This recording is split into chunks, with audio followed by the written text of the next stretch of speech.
Assalamualaikum warahmatullahi wabarakatuh. A'udzubillahi minasyaitonirrajim. Bismillahirrahmanirrahim. Alhamdulillahirabbil alamin. Wassalatu wassalamu ala asrofil anbiya'i wal mursalin. Sayyidina wa maulana Muhammad wa ala alihi wa sahbihi ajmain amma ba'du.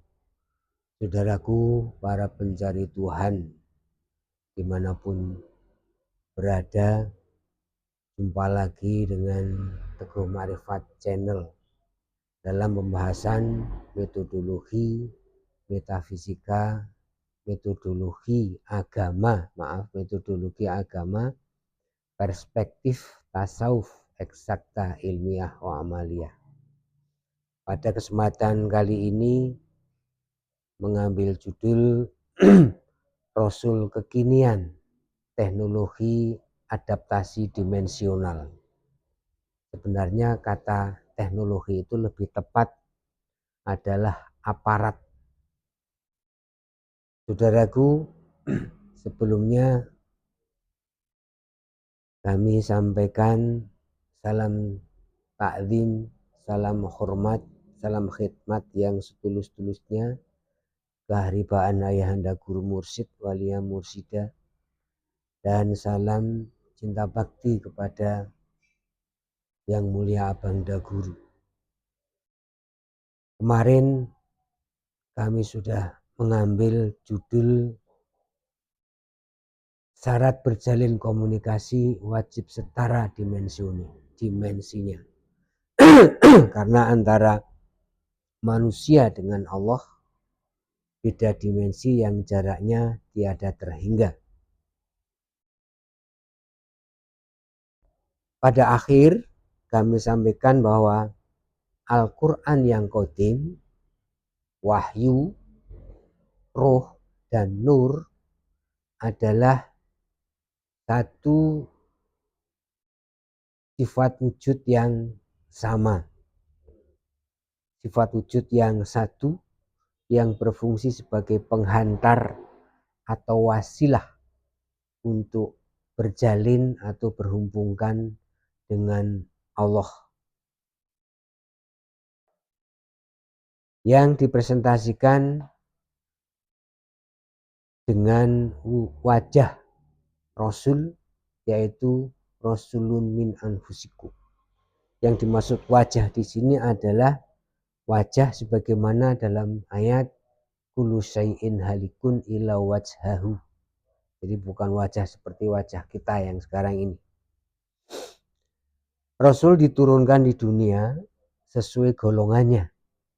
Jika golongannya adalah manusia, maka Rasul dari golongan manusia. Begitupun jika golongan malaikat, maka Rasulnya pun golongan malaikat. Manusia punya bawaan menyangkali Rasul golongannya sendiri. Bagaimana Allah firmankan dalam surat Al-Isra, wa ma manangan nasa ayyuk minu billahi illa angkolu abang atallahu basaron rasulan. Jadi apa yang menghalangi manusia untuk beriman adalah sikapnya yang mempertanyakan apakah Allah membangkit seorang Rasul dari kalangan manusia, atau Allah membangkit manusia menjadi Rasul. Maka Allah tegaskan pada ayat berikutnya, kul laukana fil ardi malaikatu yamsuna fil ardi, kul laukana fil ardi malaikatu yamsuna mutmainna lanazalna alaihim minas samai malakan rasulah. Katakan wahai Muhammad, jikalulah di bumi ini malaikat yang menghuni, niscaya lanazalna alaihim, kami turunkan atasnya malaikat sebagai rasul. Jadi di dunia ini siapa yang menghuni, maka rasulnya pun adalah dari golongannya itu. Jika manusia yang menghuni, maka rasulnya dari kalangan manusia, dan jika malaikat yang menghuni, rasulnya juga dari kalangan malaikat. Sebagaimana kita tahu, sebelum ini manusia menghuni, sudah lebih dahulu yang menghuni adalah golongan jin. Itulah Rasul senantiasa diturunkan di bumi untuk menjadi aparat Allah dalam rangka berjalinkan atau berhubungkan dengan Allah, karena antara bumi tempat manusia menghuni dan tempatnya Allah bersinggasana dimensionalnya berbeda dengan jarak yang tiada terhingga. Nah, ke sifat manusia yang pada dasarnya dari ayat tadi bisa kita ambil satu pemahaman bahwa pada dasarnya manusia itu menyangkali atau minimal mempertanyakan adanya Rasul di bumi.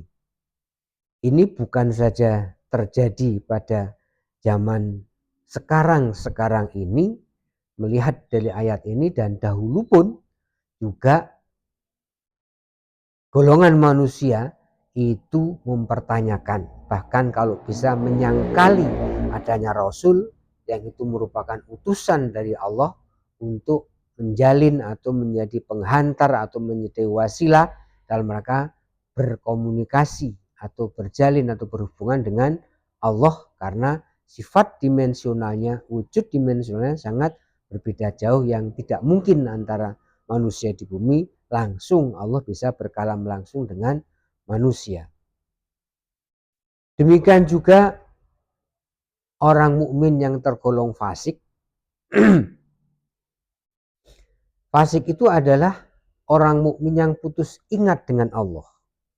Ada kalanya orang yang beriman itu fasik, putus ingat dengan Allah, dan serta-merta Allah pun lupa akan dia. Ini sama dengan manusia pada umumnya yang putus hubungan dengan Rasul di kalangannya sendiri. Maka berita yang dibawakannya justru akan mendatangkan penyesalan. Sebagaimana diberitakan, diwahyukan oleh Allah dalam surat Hujurat ayat 6. Ya ayyuhalladzina amanu in ja'akum fasikun binaba'in fatabayyanu fatusbihu qauman bijahalatin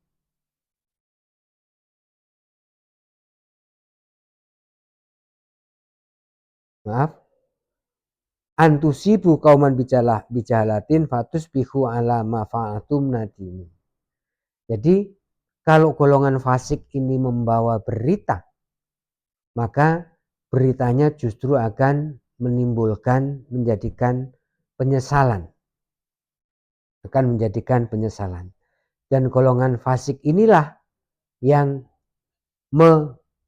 putus ingat dengan Allah. Yang sama dengan golongan fasik adalah yang manusia atau orang yang putus hubungan dengan Rasul pada kalangannya sendiri. Maka diingatkan oleh Allah, wa'lamu anafikum Rasulullah, ya. Ketahuilah atau berilmukanlah anafikum Rasulullah, di tengah-tengah kalian ada Rasul Allah, ya. Ada Rasul Allah. Jadi ini pun disangkali oleh orang mukmin yang kebetulan ketika itu adalah sedang fasik. Namun Allah masih memberikan satu anugerah kepada orang mukmin, ya, pada orang mukmin yang walakin Allah habbaba ilaikum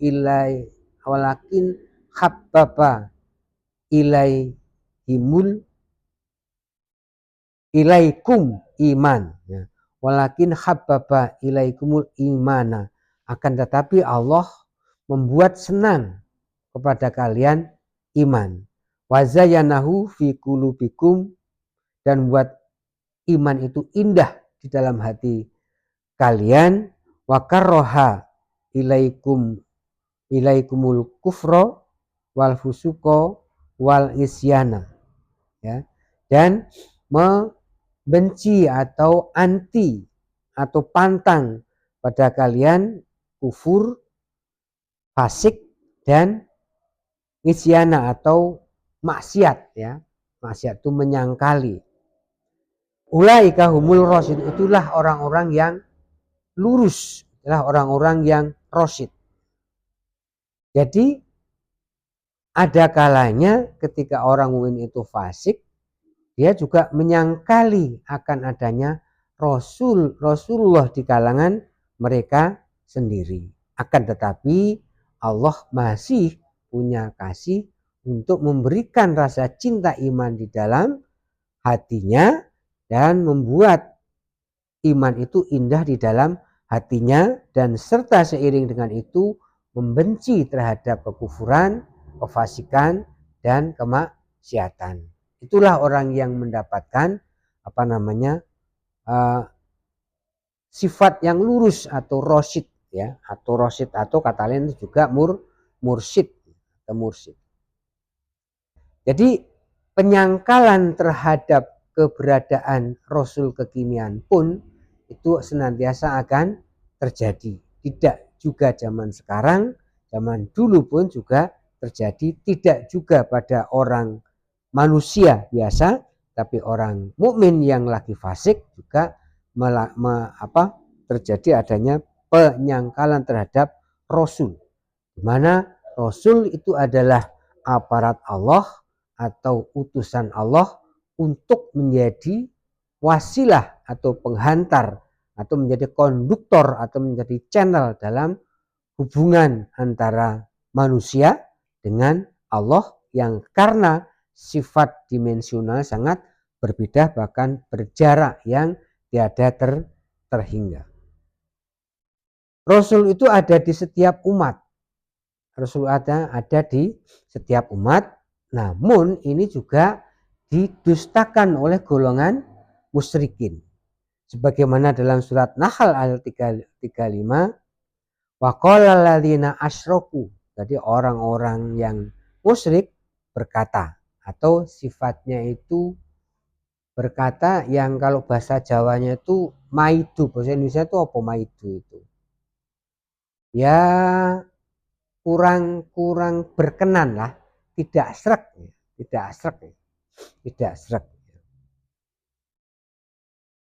Orang musyrik berkata, lausya Allahu, seandainya Allah berkehendak, ma'abadna nahnu wa abauna, ma'abadna min dunihi min syai'in, kami tidak perlu berabdi atau menyembah kepada sesuatu selainnya, kami dan para orang-orang tua kami. Wala haramna, dan juga kami tidak perlu mengharamkan.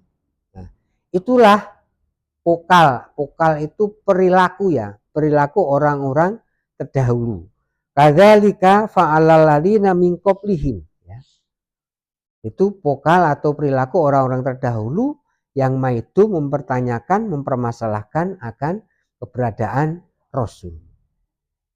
Kemudian Allah tekankan, wahal ala rasuli ilal balahul mubin, bukankah atas Rasul itu semata-mata hanya pembawa atau penyampai. Penyampai apa?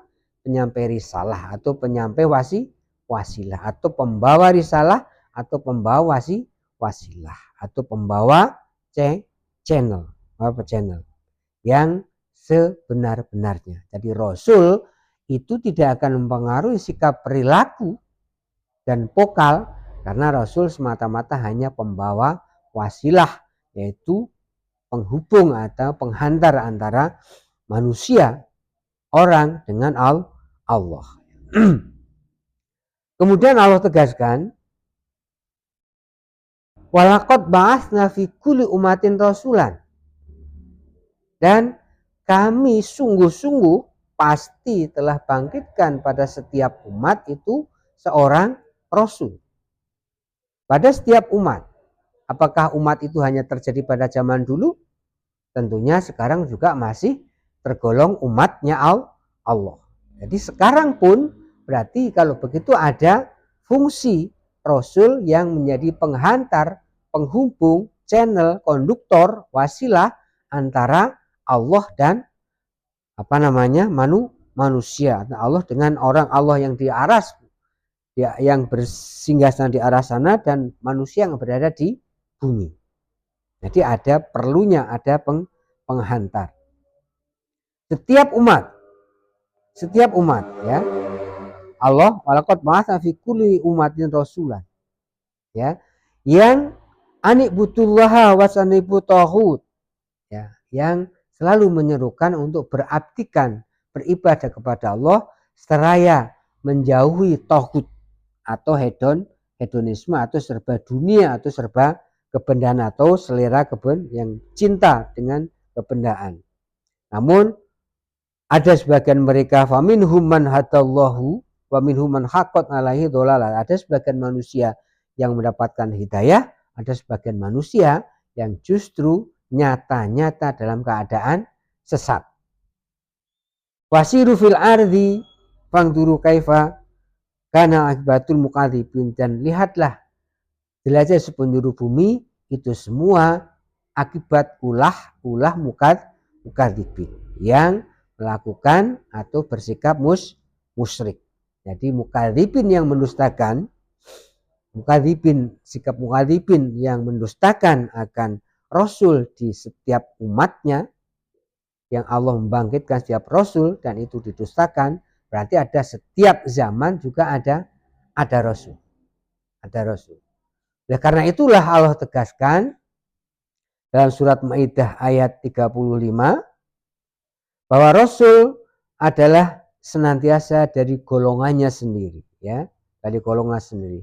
Laqad ja'akum rasulun min anfusikum azizun alaihi ma'anaitum harisun alaikum bil mu'minina raufur rahim. Sungguh telah datang Rasul dari kalanganmu sendiri yang mereka sangat berkeinginan untuk kalian semua menjadi mukmin dan bersifat dan bersikap raufur rahim, pengasih dan penyayang. Jadi ciri Rasul itu berkehendak atau mendambakan setiap kita itu menjadi mukmin dan senantiasa pembawaannya adalah raufur rahim, pengasih dan penyayang. Jadi itulah ciri, predikat, tanda adalah Rasul yang itu merupakan utusan, wasilah atau penghantar atau channel atau konduktor penghubung antara Allah dengan manusia. Karena sekali lagi, karena tidak mungkin manusia yang berada di bumi bisa Allah bisa berjalin langsung dengan Allah atau Allah bisa berkalam langsung dengan manusia, karena sifat dimensional yang jauh berbeda, yang jaraknya tiada terhingga.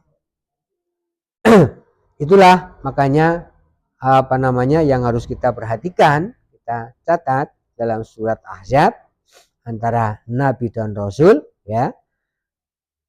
Jadi kalau Nabi itu sudah khatam, maka yang khatam adalah Nabi, ya. Wama kana Muhammadun aba ahadim mirjalikum walakin kana Rasulullah. Jadi dia adalah Rasul Allah, ya. Wa khataman nabiyyin, dan penutup para nabi. Jadi yang tutup, yang punah, yang sudah selesai adalah para nabi. Di sini tidak kategorikan adalah rasul. Sehingga kita harus membedakan antara nabi dengan rasul. Nanti dalam kesempatan lain kita akan membahas apa bedanya nabi dengan rasul. Sebagai sebuah kabar gembira, maka fungsi, jabatan atau tugas rasul, ya, tugas rasul yang dulu diemban oleh Muhammad Shallallahu Alaihi Wasallam sebagai konduktor, sebagai wasilah, sebagai penghubung antara manusia dengan Allah, maka fungsi itu digantikan oleh wal ulama'u warasatul anbiya. Karena Nabi sudah wafat. Jadi Nabi Muhammad SAW sudah wafat, maka digantikan adalah wal ulama'u warasatul anbiya.